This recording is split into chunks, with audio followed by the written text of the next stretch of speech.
আপোনালোকৰ বাতৰি কাকতখনৰ এইটো এটা দোষ আছে। হিমন্ত বিশ্ব শৰ্মা ডাঙৰীয়াদেৱৰ মন্তব্য অসম জোকাৰি গৈছে, অসমৰ সন্তানক জোকাৰি গৈছে। কি সেই হিমন্ত বিশ্ব শৰ্মাৰ মন্তব্য? ভিডিঅ'টো প্ৰথম পৰা শেষলৈকে চালেহে আপোনালোকে সকলোখিনি কথাই গম পাব, কি ধৰণৰ আৰু কিহৰ বাবে তেওঁ এনে বিস্ফোৰক মন্তব্য আগবঢ়াইছে অসমবাসীলৈ। গতিকে বন্ধু বান্ধৱীসকল, আপোনালোকৰ মাজলৈ এটি ভিডিঅ' লৈ আহিছোঁ। সেই ভিডিঅ'টোৰ দ্বাৰা আপোনালোকে সকলোখিনি কথাই গম পাব। গতিকে বলক ভিডিঅ'টোৰ মাজলৈ আগবাঢ়ি যাওঁ। Reflection of the negative mentality, যে অসমৰ বৈভৱৰ দিনতো আপুনি নিগেটিভ কথা ক'ব। মই ক'লোঁ নহয়, আপোনালোকৰ বাতৰি কাকতখনৰ এইটো এটা দোষ আছে। আজি যদি অসমে এভাৰেষ্টত উঠি যায়, আপুনি ক'ব এভাৰেষ্টতে গ'ল, সূৰ্যত কিয় নগ'ল? এইটো জয়ন্ত বৰুৱাৰ এটা বেছিক প্ৰব্লেম আছে। তেওঁ বেলেগৰ ফেমিলিত উন্নতি হ'লে তেওঁ কেতিয়াও আনন্দ কৰিব নোৱাৰে, যেতিয়ালৈকে নিজৰ ফেমিলিত কিবা এটা নহয়। যেতিয়া তেওঁ নিজৰ ফেমিলিত কিবা এটা হয়, তেওঁ গোটেই পৃথিৱীখনক মাতি আনন্দ কৰে।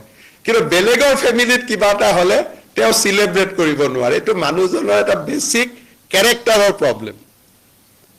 মোৰ ল'ৰাই যদি ফাৰ্ষ্ট ডিভিজন পায়, মই যদি তেওঁক ফোন কৰি খবৰ দিওঁ, দাদা ল'ৰাটো ফাৰ্ষ্ট ডিভিজন পালে, হয় নেকি? আৰু তেওঁ ল'ৰাই যেতিয়া ছেকেণ্ড ডিভিজন পাব, দুনিয়াখনক কৈ থাকিম। এইটো প্ৰব্লেম আছে বেছিক আণ্ডাৰষ্টেণ্ডিঙত। এইটোত বাকী দোষ নাই। আজি আপোনাক মই কৈছোঁ যে অসমে সেউজীয়া হ'ল, আপোনালোকে জাতীয়তাবাদৰ কথা কয়, অসম প্ৰেমৰ কথা কয়, এইটোতো নিলিখিব। লিখিব কি? ছাবজেক্টৰ টিচাৰ নাই। ছাবজেক্টৰ টিচাৰ অসমত নাই নেকি? যেতিয়ালৈকে যদি মানুহে কয় নিউৰলজিষ্ট নাই, নিউৰলজিষ্ট মুখ্যমন্ত্ৰীয়ে ল'ব নাই নহয়, ল'ৰাই পঢ়িব লাগিব নিউৰলজি। যুৱ প্ৰজন্মক আন্দোলন নকৰি পঢ়িব ক'ব লাগিব, প্ৰতিদিনে এটা পেজ কৰিব লাগিব যে নিউৰলজি পঢ়ক, নিউৰ' চাইন্স পঢ়ক, তেতিয়াহে ল'ৰা নিউৰলজিষ্ট হ'ব। যদি কয় মুখ্যমন্ত্ৰীয়ে নিউৰলজিষ্ট দিব পৰা নাই, মুখ্যমন্ত্ৰী এটাহে ল'ৰা, তাক কি বনাব এতিয়া? গতিকে অসমীয়া ল'ৰাই যে নিউৰ' চাৰ্জাৰী পঢ়িব লাগে, নিউৰলজি পঢ়িব লাগে, এইটো আপোনালোকে থাৰ্ড পেজ এটা আৰম্ভ কৰিব লাগিব নে নাই? আপোনালোকে নিগেটিভ কৰি দি আন্দোলন কৰক, আন্দোলন কৰক। গতিকে পঢ়িবই নোৱাৰে ল'ৰা ছোৱালীয়ে, হয় নহয়?